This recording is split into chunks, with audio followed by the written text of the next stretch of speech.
L'ex-officier de l'US Navy a aussi envoyé des colis avec de la ricine au président Russell, l'ancien officier de l'US Navy qui a expédié au Pentagone et à la Maison-Blanche des colis dans lesquels ont été retrouvées des traces de ricine, a avoué avoir envoyé des messages similaires au président russe et à la reine d'Angleterre, indiquent des documents de l'enquête.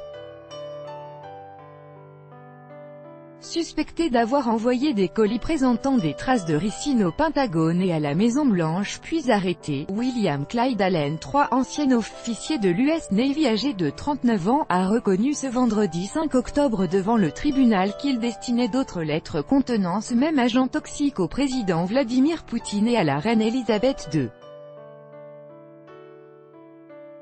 Il a notamment déclaré avoir envoyé des lettres depuis le bureau de poste situé près de son domicile le 24 septembre 2018. L'accusé a déclaré aux enquêteurs qu'il avait placé de la ricine dans chaque enveloppe et qu'il avait également envoyé des lettres au contenu similaire au procureur général américain Jeff Sessions, à la reine d'Angleterre et au président russe Vladimir Poutine, est-il dit dans les documents. Il a affirmé avoir voulu envoyer un message, sans en préciser le contenu.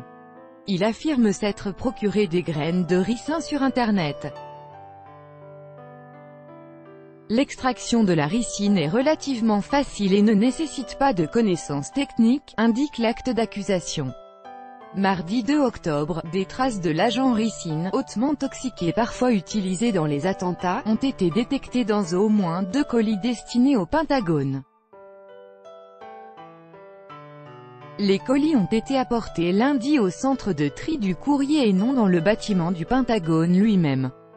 Le centre de tri est une installation située dans l'enceinte du Pentagone, donc les colis contenant de la ricine n'ont pas pénétré dans le bâtiment lui-même.